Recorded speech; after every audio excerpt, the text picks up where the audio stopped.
By morning, the mist had lifted from Flaxborough's narrow streets, leaving behind a damp brightness that made everything appear newly washed, yet faintly sorrowful. The news of the verger's death had travelled ahead of the police report, embroidered generously by each retelling. In the grocer's, he had been found with a note. At the hairdresser's, he had been stabbed with a church candle. And by the time it reached Mrs. Beamish's front window, he had been poisoned by the communion wine itself. Inspector Purbright arrived at the police station precisely at 9.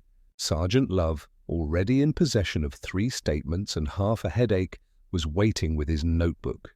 "Miss Pybus says she didn't touch anything, sir. The vicar says much the same. And the choirmaster, well, he's nervous as a cat. Kept saying he'd left early, but couldn't say when."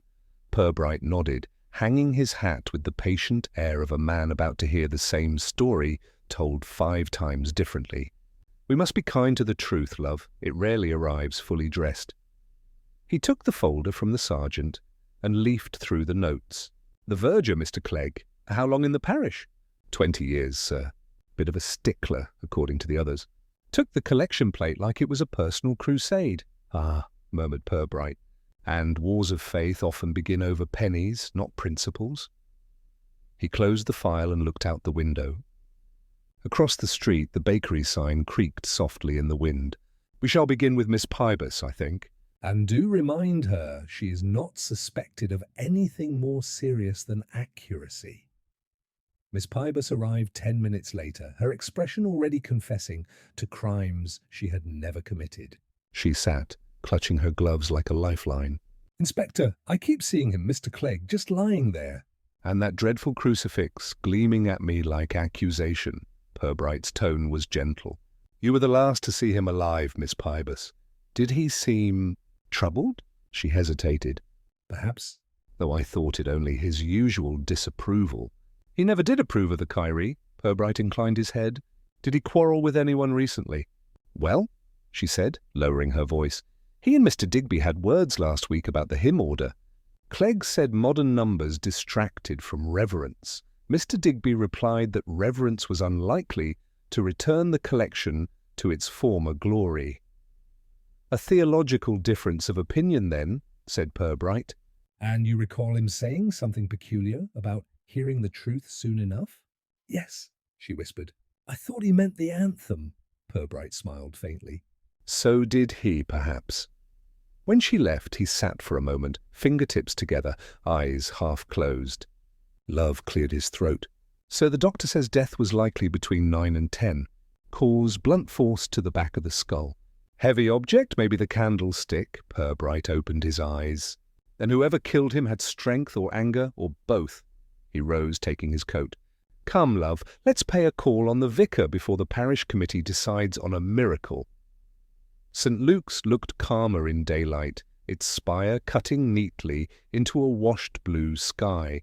Inside, the air was faintly sour with extinguished candles. Reverend Larch met them at the vestry door, visibly anxious. "Inspector, I hardly slept." "Such a dreadful business." "Poor Clegg, he was precise, perhaps too much so, but faithful." Purbright's gaze travelled to the window latch. "Was this open when you found him?" "I can't say. I hadn't noticed." "Few do," said Purbright quietly. "But small things, Reverend, have a habit of staying open longer than they should." Larch flushed. "I assure you, Inspector, our church is not a place for secrets." "Then it will be an interesting exception to the rest of the town," Purbright replied pleasantly. "One final matter: who besides you holds keys to this vestry?" "The choirmaster and myself." "Oh, and Mr. Clegg, naturally." "Of course," said Purbright. 3 keys. An excellent number, provided no one borrows." He moved to the table where the candlestick stood, polished yet uneven. One had a faint dent at its base, a tiny flake of brass missing. He bent, examined it, then straightened. "Did Mr. Clegg usually tidy after rehearsal?" "Yes," said Larch. "He preferred to do things himself." "Said others lacked the proper reverence?" Purbright nodded thoughtfully. And now it seems he was right. Outside, the air was warming. Love waited until they reached the gate before speaking. "You think it's the choirmaster, sir?" "That business with the argument?" Purbright smiled mildly. I think, Sergeant, that people seldom kill over hymn numbers, but they may well kill over what those numbers hide. As they walked toward the high street, the church bell tolled for 10. Each strike echoed faintly against the stone, measured and solemn, as though marking not the hour, but the beginning of something darker. Exactly as Purbright had expected, Flaxborough was about to begin its favourite pastime, deciding who, among its own, was wicked enough to be interesting. By mid-morning, the death of Mr. Clegg had woven itself into the fabric of Flaxborough life as smoothly as the chime of the church clock. People did not so much discuss it as embroider it, each speaker adding a personal stitch of authority. Mrs. Beamish, who had seen nothing, was already regarded as having seen everything.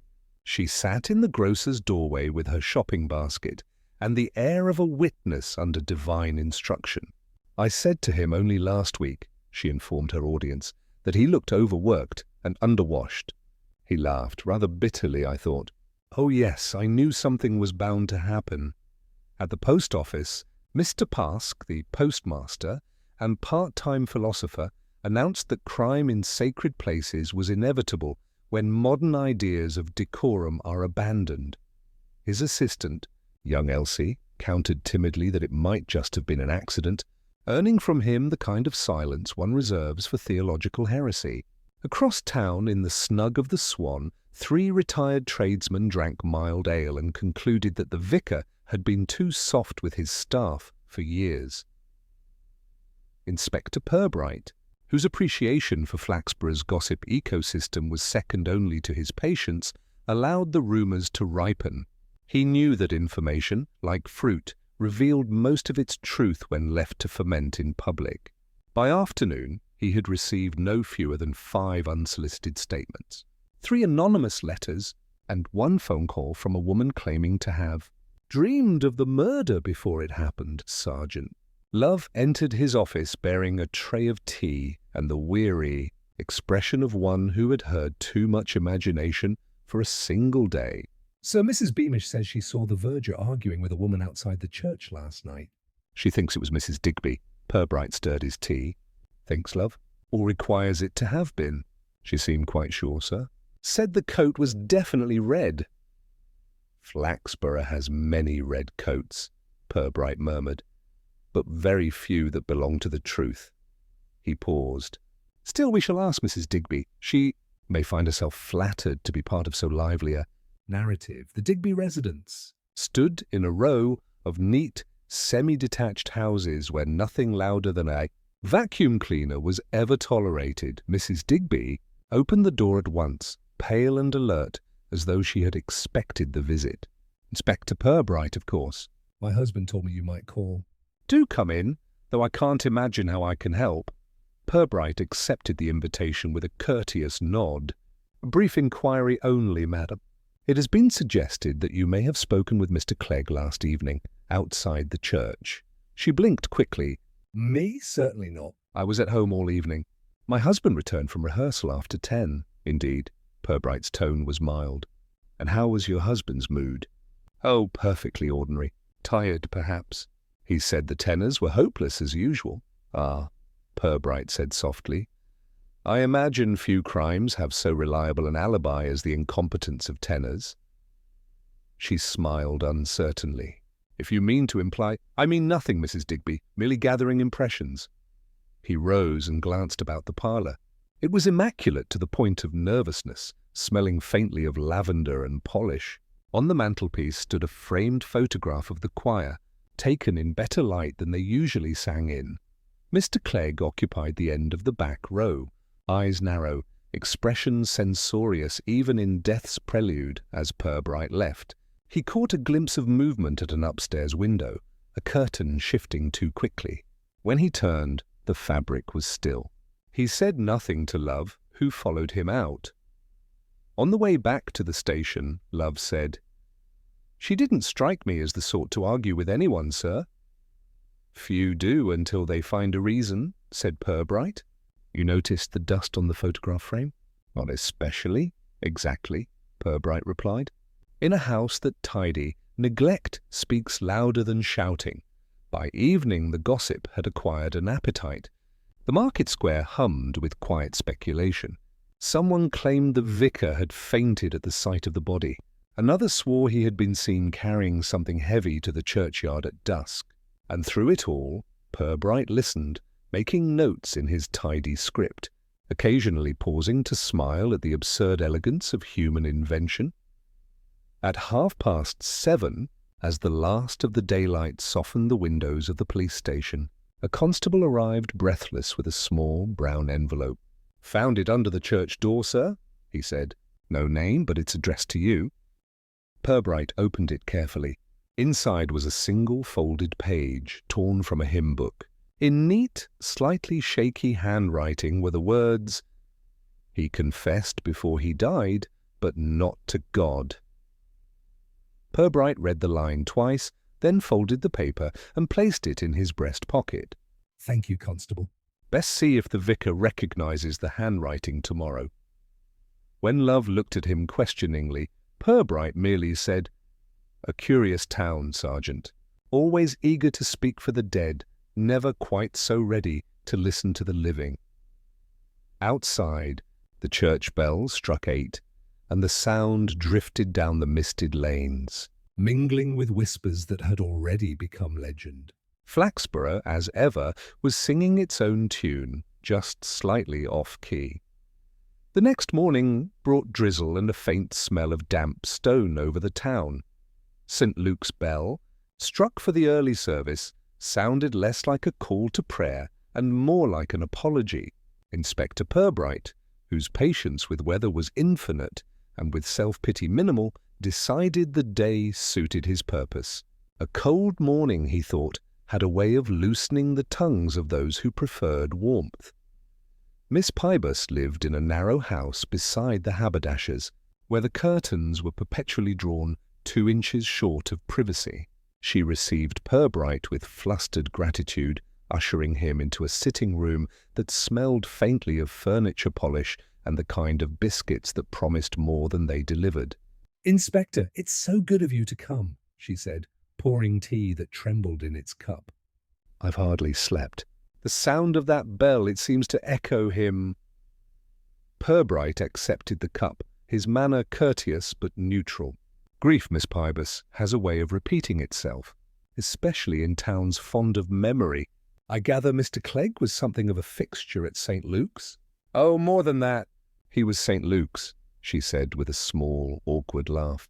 "He took everything dreadfully seriously. The candles had to be at perfect height, the offertory folded twice, never thrice. He said it offended the Lord to economize on reverence." "Did such devotion make him popular?" She sighed. "Not particularly, though people endured him as one endures rain at a wedding, disagreeable but inevitable." Purbright stirred his tea, watching the motion. "And yet he quarrelled, I gather, rather often?" "Well, Mr. Digby, the choirmaster, yes, and the vicar sometimes." "Oh, and Mrs. Beamish, of course, but she quarrels with the furniture if it squeaks." He smiled faintly. "And you, Miss Pybus, were you on cordial terms?" Her expression tightened, then softened. "We were civil. I sometimes thought he watched me play as though I were trespassing on holy ground." "But he wasn't cruel, merely exacting." She hesitated, and her fingers twitched around the teacup.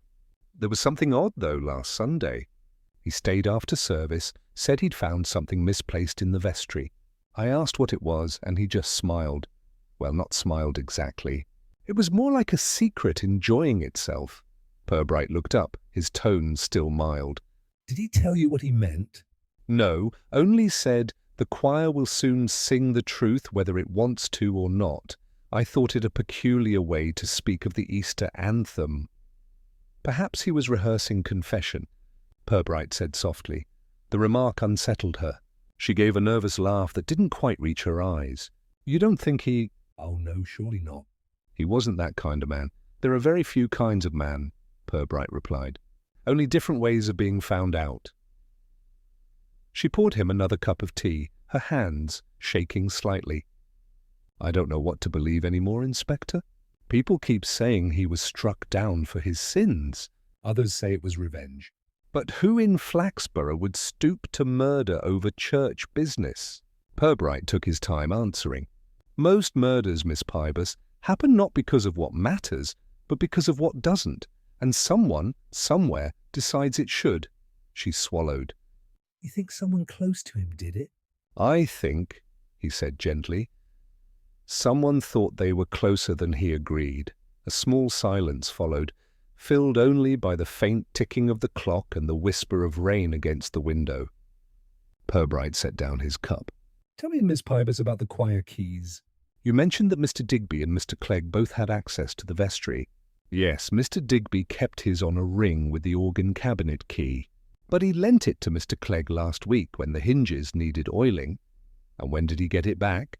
I don't believe he did. Purbright's gaze moved briefly to the photograph on her mantel, a faded image of the choir in stiff collars.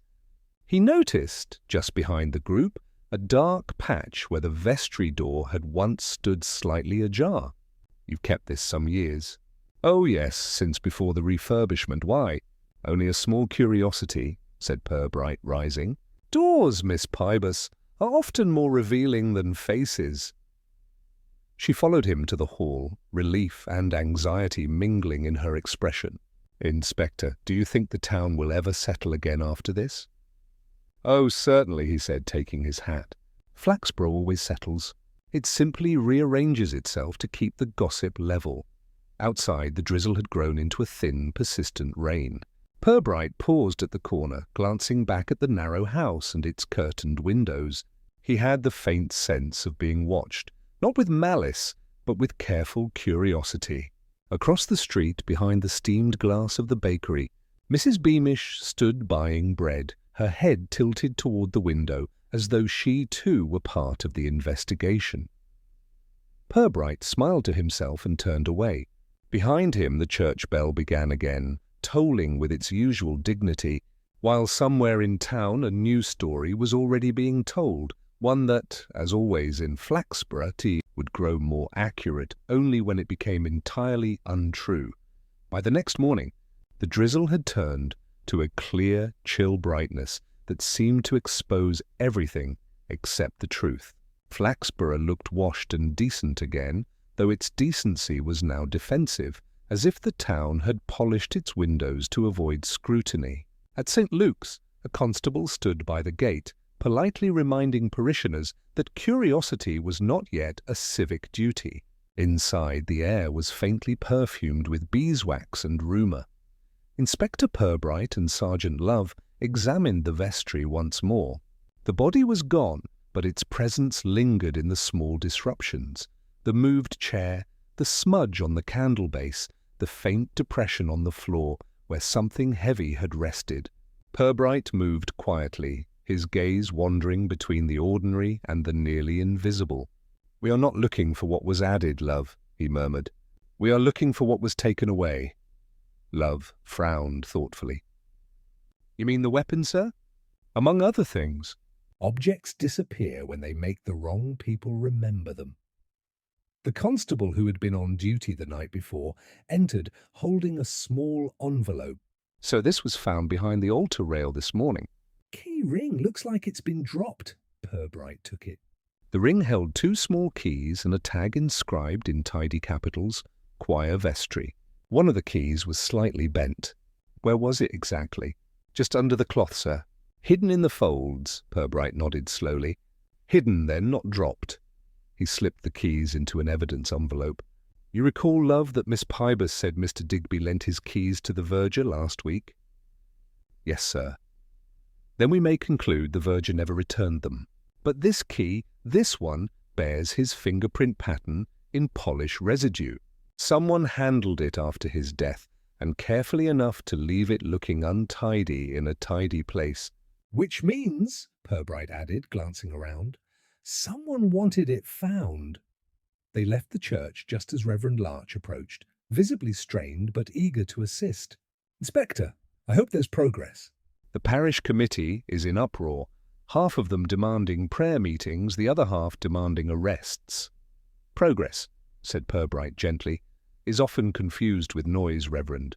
Tell me, Do you recall who locked up the church after rehearsal? Larch hesitated. I assumed Clegg did. He always did. I left after speaking with Mr. Digby about Sunday's service. I believe he stayed behind to collect the music sheets. Purbright's tone remained polite. So the church might have been open until quite late? I suppose so. Curious, Purbright murmured, because the choir rehearsal ended just after 9, and according to Miss Pybus's recollection, she found the body at past. If Mr. Digby left later than she, that gives him, what shall we say, an awkward interval to explain. The vicar looked uncomfortable. I'm sure you don't suspect him. I prefer to suspect everyone equally, said Purbright. It keeps the conversation honest. That afternoon, Purbright invited Mr. Digby to the station under the guise of helping with the schedule for the funeral hymns. The choirmaster arrived with the fragile self-assurance of a man who rehearsed his innocence before the mirror. His bow tie was too straight. His hands trembled slightly when he removed his gloves. Mr. Digby, Purbright began pleasantly, a small clerical matter. We've recovered a set of keys from the vestry. Would you care to identify them? Digby's eyes flickered just once. They look rather like mine, Inspector, though I can't be sure. Oh, well, I mislaid them some days ago. When precisely? Last Thursday, perhaps Friday morning, Purbright regarded him mildly. And yet you said you lent them to the verger last week. That would suggest you knew where they were then. The man flushed. Oh, I must have mixed up the dates. I've been distracted. I quite understand. Death does that. Still, it's a curious thing. Mr. Clegg dies with a head wound, and your keys reappear hidden near the altar. Hidden, mind you, not misplaced. Would you say you're prone to absent-mindedness? Not particularly. No, I didn't think so, Purbright said softly. A choirmaster must keep good time, and so must his conscience. Digby's breath hitched. You don't really believe I believe, Purbright interrupted, his voice calm as paper, that people are rarely honest about what they were doing between 9 and 10 at night. The silence that followed was taut, the only sound the faint scratching of Love's pencil. Then Digby said too quickly, I went home. Straight home. My wife can confirm it. Indeed she did, said Purbright, though she thought you returned after 10. Tell me, did you perhaps step out again? He hesitated a fraction too long. Just for air, Flaxborough air, Purbright said lightly. A rare choice. When Digby left, he did so with the polite stiffness of a man pretending not to flee. Love closed his notebook. You think he did it, sir? Purbright smiled faintly. I think he's rehearsing something. Whether it's guilt or merely fear, time will tell. But remember, Sergeant, people hide keys when they want to lock away what they've already opened. He stood by the window, watching the rain begin again, soft, persistent, and indifferent. Somewhere beyond the roofs of Flaxborough, a church bell sounded the quarter hour, a single note that seemed to carry a question none of them yet knew how to answer. By the following afternoon, the drizzle had retreated, leaving a sky of washed-out blue and a town that felt restlessly alive with half-truths. Flaxborough was never so industrious as when it had nothing definite to know. In the bakery, customers bought more bread than usual, not from hunger, but to prolong conversation. At the post office, letters went unsorted as staff leaned across counters to exchange revelations disguised as sympathy. Every phrase began with, of course, one shouldn't speculate, but, and ended in a theory worthy of scripture. Sergeant Love returned from his morning patrol with the look of a man who had swallowed too much opinion. Mrs. Beamish is waiting for you, sir, he said, placing his hat on the rack. Says she's remembered something of great importance. Refused to tell me, said it was for your ears only. Purbright, who had long ago learned that Flaxborough's great revelations tended to reduce under inspection, merely nodded. Then we mustn't deprive her of the theatre she desires. Mrs. Beamish was shown in with the triumphant air of a woman about to present the final act of a play she had written herself. Her hat brim quivered with purpose, and she carried an envelope as though it contained not paper, but destiny. Inspector, she began, lowering herself into the chair opposite him. I thought it my civic duty to come forward. One cannot, after all, let wickedness go unpunished for want of courage. Quite so, said Purbright mildly, and courage in Flaxborough is always welcome, though rarely urgent. You've recalled something? She leaned forward. Last Thursday evening, just before the choir practice, I saw Mr. Clegg near the churchyard. He was speaking to a lady. At first, I thought it must be Mrs. Larch, the vicar's wife, but then I noticed her coat, burgundy, not grey, and she was carrying a small case like the ones used for music. They seemed to be arguing. Purbright listened without interruption, his gaze polite but distant, as though examining the space between her words rather than the words themselves. Arguing, he repeated gently. About what? I couldn't hear, of course, she said, affronted by the implication of limitation. But her gesture, very sharp, very accusing, and Mr. Clegg, I recall, pointed toward the church, as if to say, "You wouldn't dare." Purbright inclined his head. And this was before rehearsal began? Precisely 10 minutes before, she said promptly. The clock at the vicarage struck 8:30. I remember because I'd just remarked to Mrs. Partridge that it was late for honest folk to be abroad. Love, standing near the window, suppressed a cough that might have been laughter. Purbright ignored him. A fine recollection, Mrs. Beamish, and you're certain of the woman's appearance. Certain as one can be without spectacles, she replied, with the serenity of one who considered herself infallible in all other senses. Shorter than me, though most are, and with a distinct perfume, something foreign. I should say. Turkish, Purbright folded his hands. And why, may I ask, have you waited until now to share this vision? She blinked.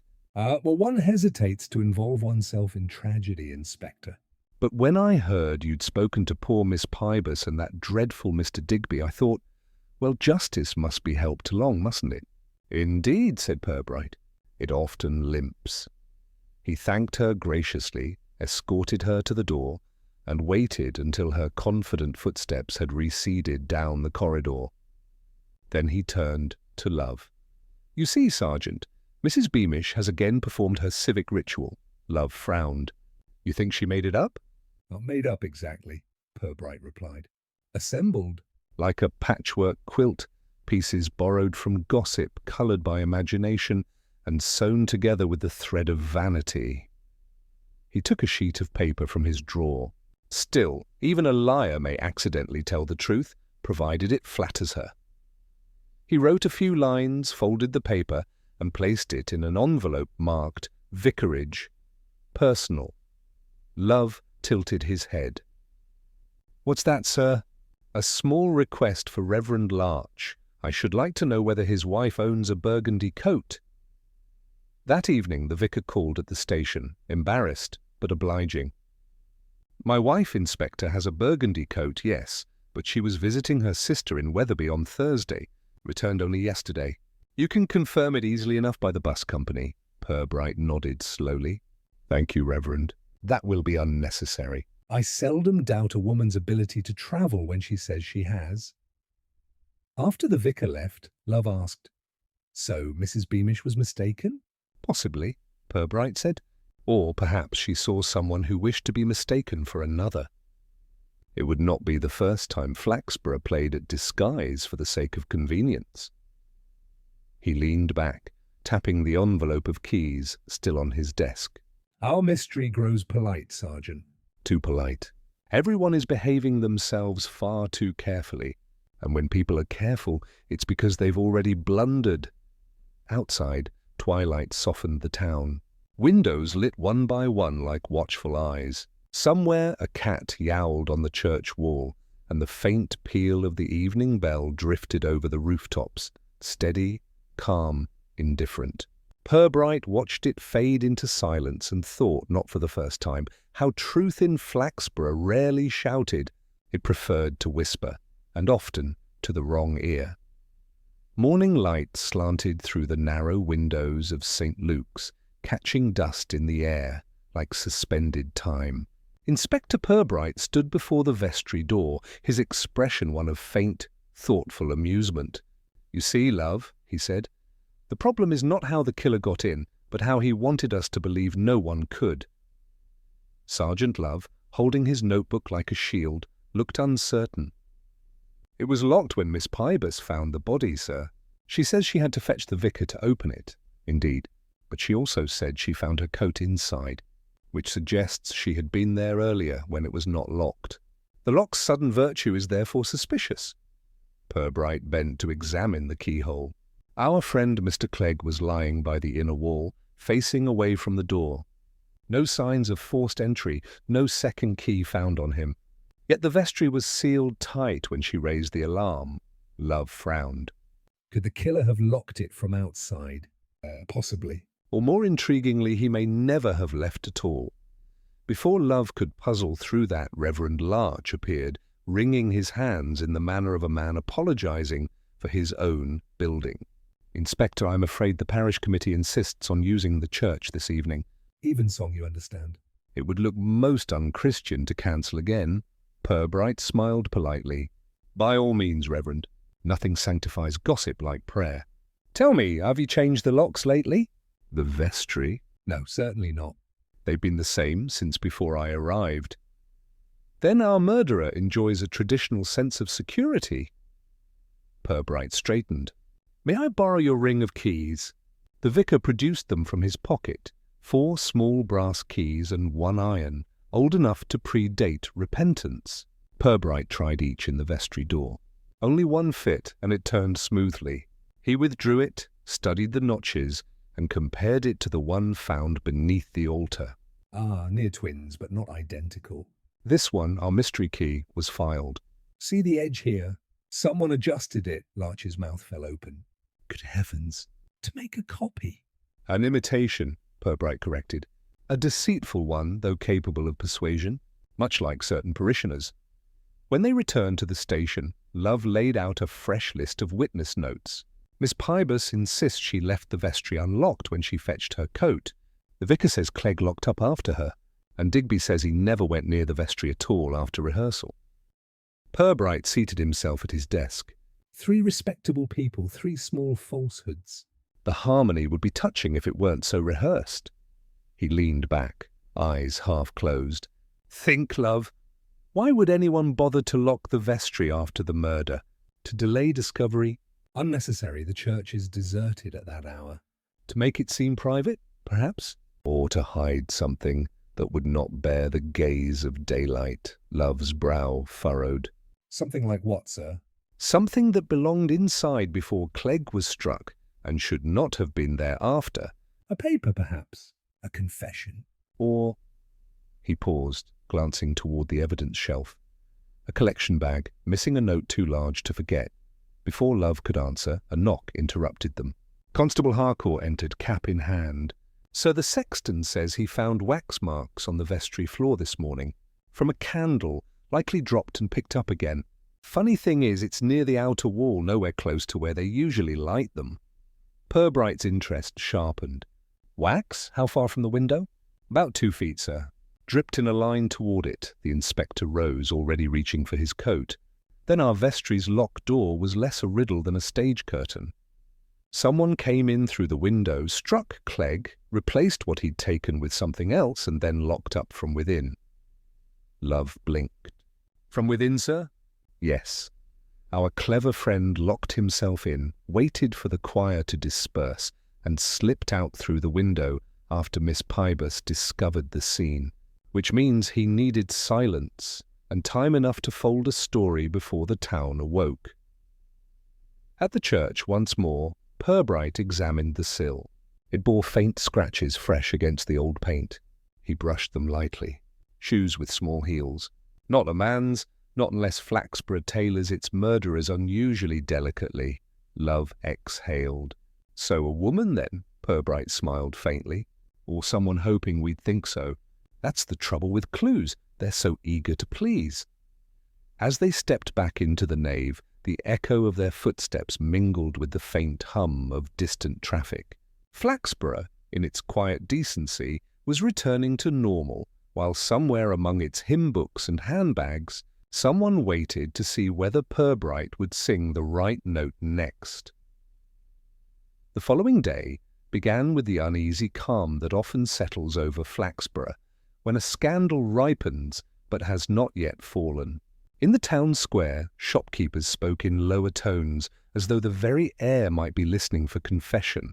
The church stood locked and watchful, its stone face giving nothing away. Purbright, meanwhile, was seated in his office, reading a letter from county archives, its edges crisp and officious. When he finished, he placed it flat on the desk and stared at it for a long moment before speaking.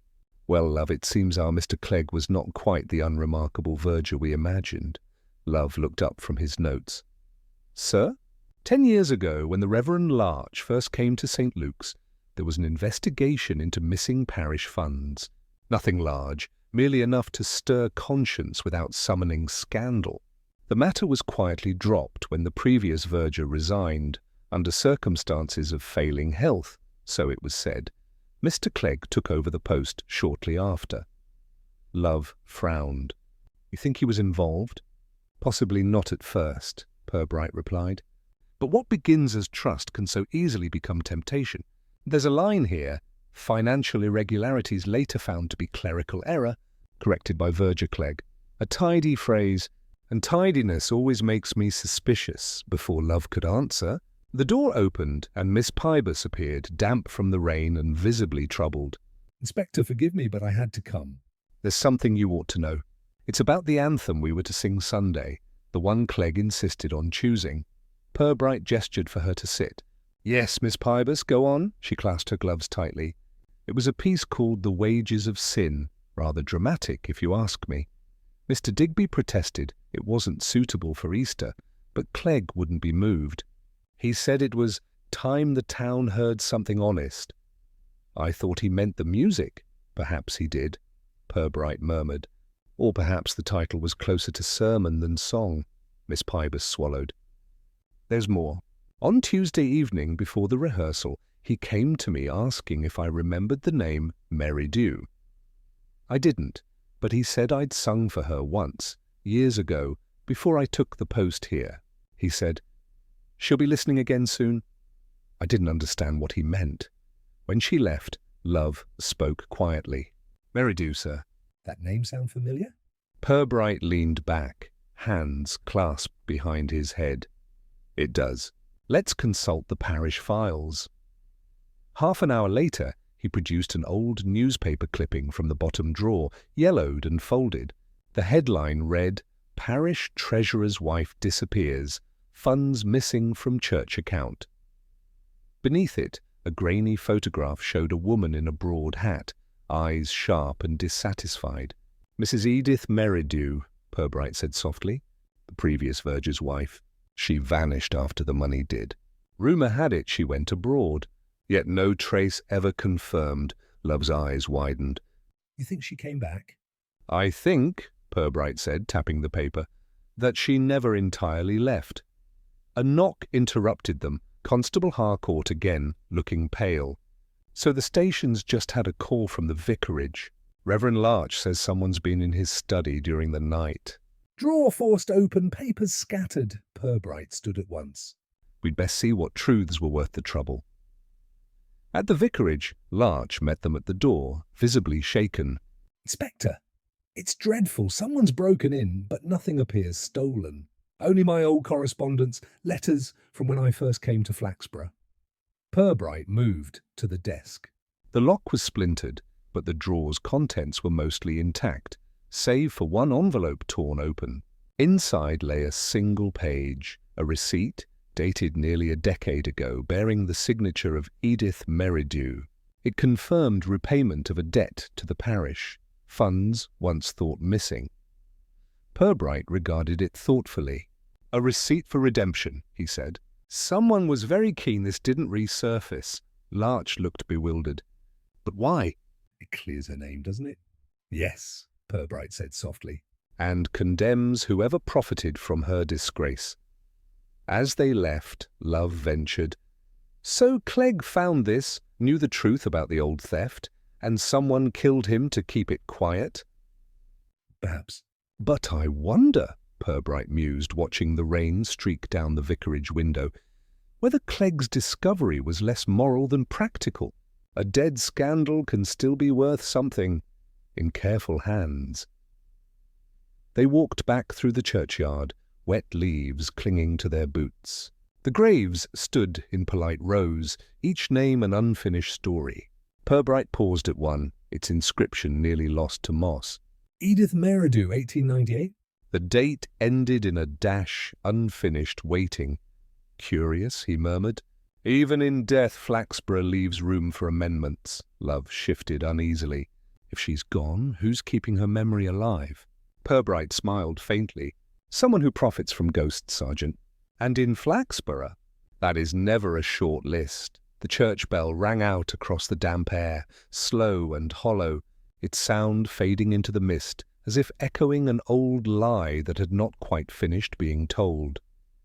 The rain had thickened into a steady curtain by nightfall, wrapping the town in the kind of silence that felt earned. Flaxborough was never truly still. It hummed faintly with the murmur of its own curiosity, but that evening even gossip seemed to pause, as though waiting for permission to continue.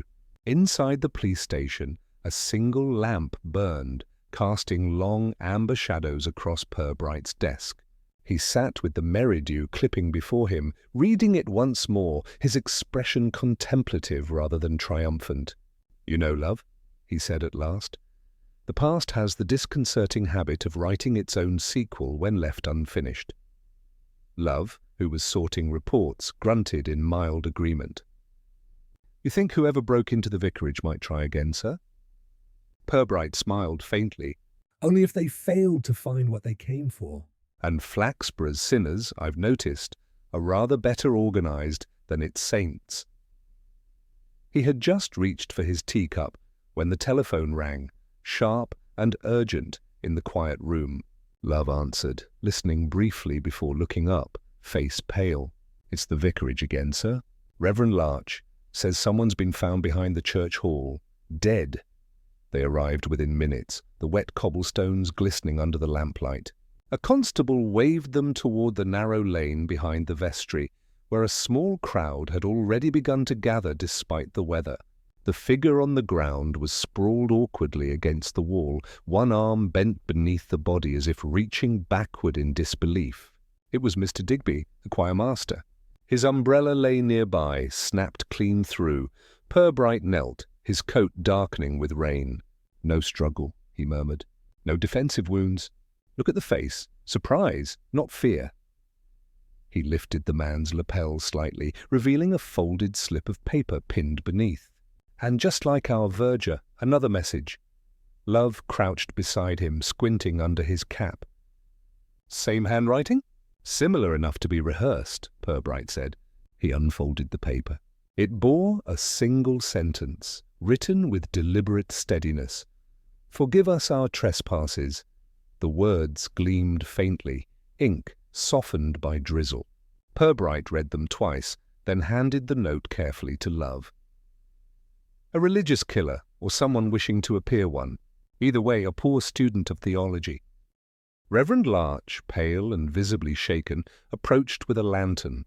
"Inspector, this is dreadful again." "I can't imagine who would wish harm to Mr. Digby. He was, well, exacting perhaps, but devoted to the choir."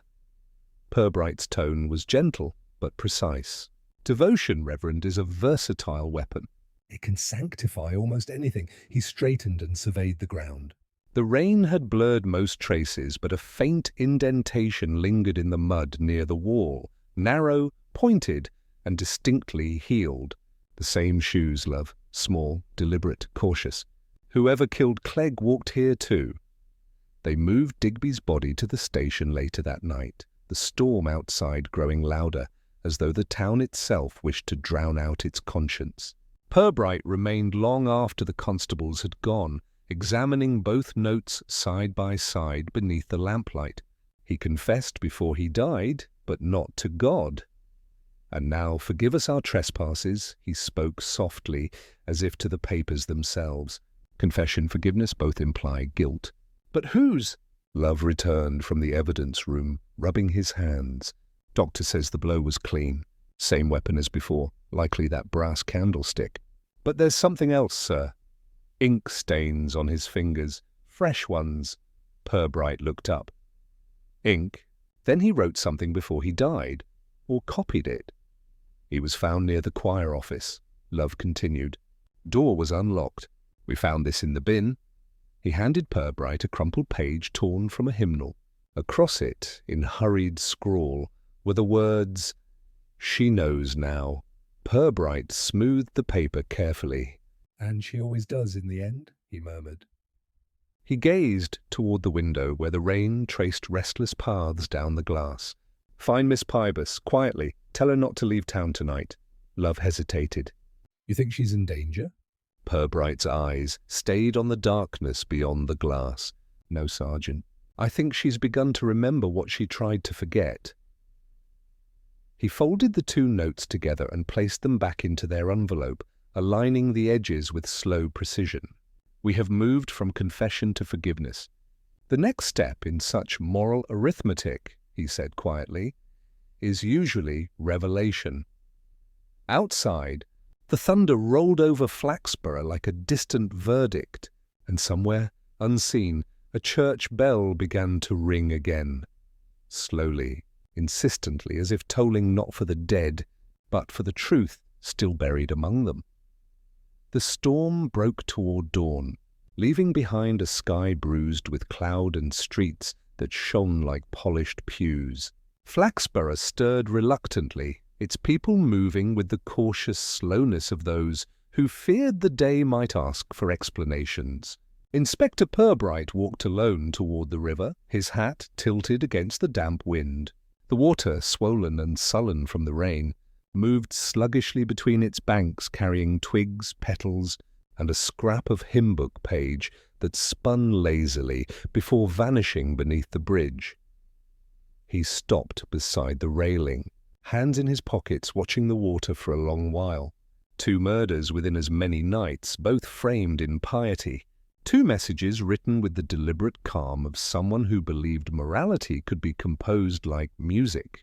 And beneath it all, a note of something older, an unfinished chord that had begun a decade before, when Edith Merridew disappeared and the parish quietly forgot her name. Love had wanted to resume questioning at once, but Purbright preferred silence to interrogation that morning. Silence, he knew, often spoke in the right key. The rain had thinned to mist, curling like breath from the water's surface. He traced the sequence in his mind, the stolen funds, the lost reputation, the return of a name whispered by a dying man, and now a choir master lying in the mud with a prayer pinned to his coat. None of it was tidy, and tidiness in crime was a myth invented by the impatient. A barge passed slowly downstream, its wake rippling the reflection of the church tower. Purbright watched the distortion with mild melancholy. "There's always a pattern," he murmured to himself. "Only sometimes it insists on hiding under the polite surface of things." He thought of Clegg's self-importance, Digby's unease, Miss Pybus's nervous loyalty, and Mrs. Beamish's opportunistic certainty. Each played their role like members of a badly tuned choir, none wholly dishonest, none entirely innocent. He smiled faintly, remembering Clegg's last words as reported by Miss Pybus. "You'll all hear the truth soon enough." If the verger had discovered the Merridew affair was not the sin history claimed, then someone had reason to silence him before he sang too loudly. But why kill Digby? Unless, Purbright mused, Digby had recognized the same handwriting on both notes, the forger's ink-stained fingers. Trembling perhaps more from fear than guilt, a ripple of water brushed against the stone below, and Purbright's reflection wavered. He took out his notebook, turning to the page where he had copied the 2 messages. He confessed before he died, but not to God. And, "Forgive us our trespasses." The phrasing bothered him. The first accused, the second begged pardon. A confession answered by an absolution, but written, he suspected, by the same hand. A dialogue with oneself, he murmured. Not the mark of a zealot, but of a conscience trying to keep its own peace. He turned back toward the path as the church bells struck 8, each note dissolving into the mist. Love was waiting by the gate, coat buttoned to his chin. "We've had word from Miss Pybus's lodging, sir," he said as Purbright approached. "Landlady says she didn't come home last night." Rooms untouched, bed unslept in. Purbright's expression didn't change, but a flicker of concern shadowed his eyes. And the window? Open, no signs of struggle. Then she left of her own accord, Purbright said quietly. "Perhaps she's gone to seek absolution more immediate than mine." They walked back together, boots squelching against the wet pavement. The town was waking now, shop blinds rising, doors unlocking, faces appearing at windows with the timid curiosity of people measuring the safety of daylight. Near the church, a small group of parishioners gathered by the gate, whispering in tones of sanctified dread. Love cast them a weary glance.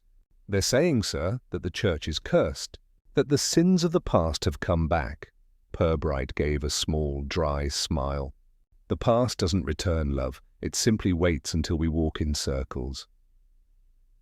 At the station, he sat by the window overlooking the square. The clouds were thinning, revealing a pale blue strip of sky that looked too fragile for certainty. On his desk lay the 2 notes, side by side, edges curling slightly from damp. He stared at them until the letters blurred, then spoke, almost to himself. "Confession and forgiveness. There should be a 3rd act, Sergeant. The human heart, I find, rarely stops at apology. It demands a test." Love, puzzled, looked up. "A test of what, sir?" Of whether the truth once spoken can survive decency. He closed the envelope carefully, rose from his chair, and reached for his coat again. "I think, love," he said, his voice calm but edged with resolve, "it's time we invited the Reverend to help us pray for the living while they remain so." As he stepped out into the clearing light, the church bell struck once more, its echo following him down the river road, measured, solemn, and disturbingly close to the rhythm of a pulse. The afternoon sun returned to Flaxborough with the indifference of someone arriving late to tragedy. Its light softened the rooftops and washed the damp pavements clean of gilt, but Inspector Purbright felt the town's relief was premature. He had summoned Reverend Larch, Miss Pybus, and Mrs. Beamish to the vicarage garden under the polite pretext of clarifying church matters. It was, as he later remarked to Love, the sort of meeting one announces with tea and ends with truth. The garden was still wet, the chairs slightly uneven on the grass. Miss Pybus arrived first, pale and tired, a faint tremor in her gloved hands. She avoided the inspector's gaze, her eyes fixed on the teacups as if salvation might be poured into one. Mrs. Beamish followed, brisk and righteous, wearing the expression of a woman who already knew how the story ought to end. Reverend Larch came last, looking resigned and faintly ashamed of both his parish and his presence within it. Purbright poured the tea himself. "You'll forgive the informality," he said pleasantly. "We've all been rather overburdened with solemnity lately. It does a soul good to speak plainly." Mrs. Beamish, never one to resist an invitation to speak, leaned forward. "Then I'll say it outright, Inspector. The devil's had his way in St. Luke's, and I, for one, am glad the Lord's seen fit to call those responsible to account. Poor Mr. Digby may not have been perfect, but—" "Indeed?" Purbright interrupted mildly. "The Lord's accounting system is rarely straightforward. I've found human ledgers just as confusing. Consider, for instance, the business of the missing parish funds 10 years ago." At this, the vicar's teacup clinked faintly against its saucer. Miss Pybus looked up, startled. Purbright continued as though reciting from a hymn. "A scandal, long buried but not forgotten. A woman disappeared, Mrs. Edith Merridew, leaving behind debts, whispers, and an unfinished reputation. Most assumed her guilty." Mr. Clegg, however, discovered something that changed that assumption. He found a receipt proving she had repaid what was owed. Money quietly returned through the vicar's own account. Larch's voice came haltingly. "Yes, Inspector, she did send it through my predecessor." I only learned later that her husband destroyed the record, thinking it spared her shame. "It was foolish, but well meant. Perhaps," Purbright said softly. "Yet that destroyed record reappeared in your study this week, someone having gone to the trouble of breaking in to remove it again. Someone for whom the truth was inconveniently late." The silence stretched. A thrush sang somewhere beyond the hedge, its song sounding misplaced. Miss Pybus's hands were trembling now. The teacup rattled against its saucer like a confession on the verge of speech. Purbright turned toward her. "You knew Mrs. Merridew once, didn't you?" She hesitated, then nodded faintly. "I sang with her years ago, before she married. She was kind to me." "And she came to you recently," Purbright said gently. "Under another name, I imagine.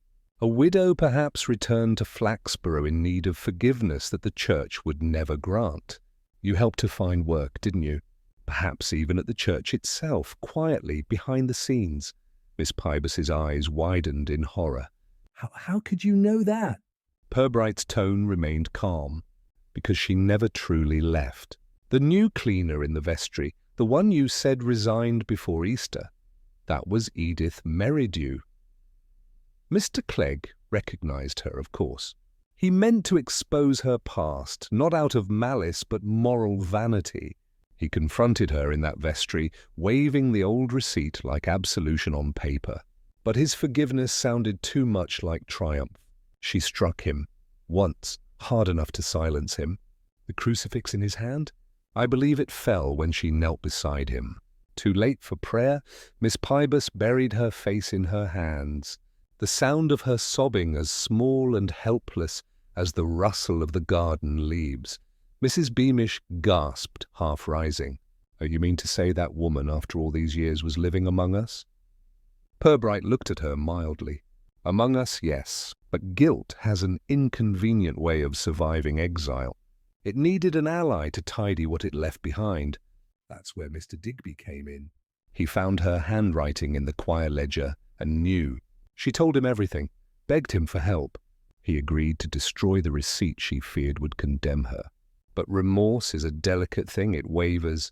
By the next evening he meant to confess. She met him behind the church and wrote the second note herself, thinking to sound repentant before she fled. The vicar spoke softly. "Then she's gone again?" Purbright's gaze drifted to the open gate where the river shimmered beyond the hedgerow. "Not far, I think. The current carries less than we believe. The constables are dragging near the bridge this morning. They'll find her handbag first, then her body. Drowned, not chased. Flaxborough never hurries its tragedy, it simply lets it settle."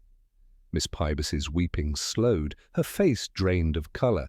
"I tried to help her," she whispered. "She said she only wanted peace."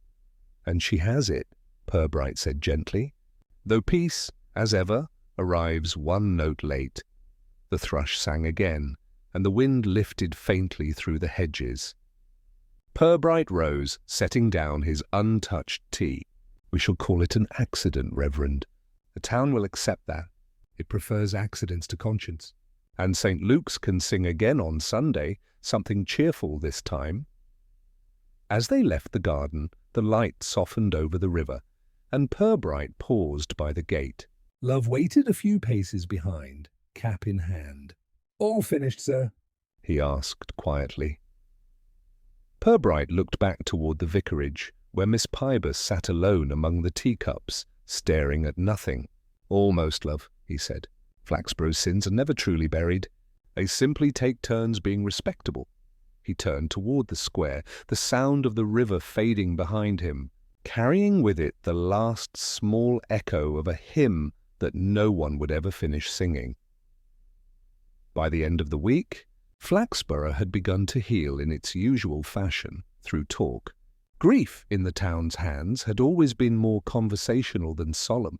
The flowers laid outside St. Luke's had already wilted into a kind of forgiveness, and the story of Edith Merridew had been retold often enough to acquire rhythm, embellishment, and a faint moral that comforted everyone without accusing anyone in particular. Mrs. Beamish, who had first claimed ignorance of that poor woman's identity, was now relating to anyone who would listen that she had always suspected something tragic about that cleaner's eyes. Inside the police station, the atmosphere was quieter. Purbright sat at his desk, completing the final lines of his report, the nib of his pen scratching like polite applause. He wrote without hurry, pausing now and then to consider the phrasing. To him, a report was not so much a record as a closing hymn. It required balance, restraint, and a sense that the human element, however foolish, deserved to be noted with civility. Across the room, Sergeant Love was tidying his files, the paper shuffling softened by the distant hum of the town beyond the open window. "She's to be buried tomorrow, sir," Love said after a moment. "Quiet service." Reverend Larch insisted on conducting it himself. "Said it was the least he could do," Purbright nodded without looking up. "The least, yes, which in Flaxborough is also the most respectable." He set down his pen, capped it carefully, and leaned back. "You've lived here long enough now, love, to notice how efficiently this place converts tragedy into anecdote. A little mourning, a little misquotation, and by Monday the choir will be rehearsing again as though nothing ever happened." Love smiled faintly. "That's small towns for you, sir. They prefer order to truth." "Precisely." Purbright reached for his cup of tea, found it cold, and smiled. "Order is a fine sedative." He looked toward the window, where the faint chiming of the church clock drifted in on the afternoon air. "I spoke with the coroner this morning. He's satisfied with the verdict. Suicide while of disturbed mind. The wording will please everyone, including those who can't quite remember what they believed." Love hesitated. "And Miss Pybus, sir?" "Left early this morning," Purbright replied. "A cousin in Lincoln, apparently. She'll be happier somewhere with fewer hymns." He looked at the papers spread before him, the notes, the witness statements, the carefully folded copy of the letter that had started it all. She carried more guilt than she deserved.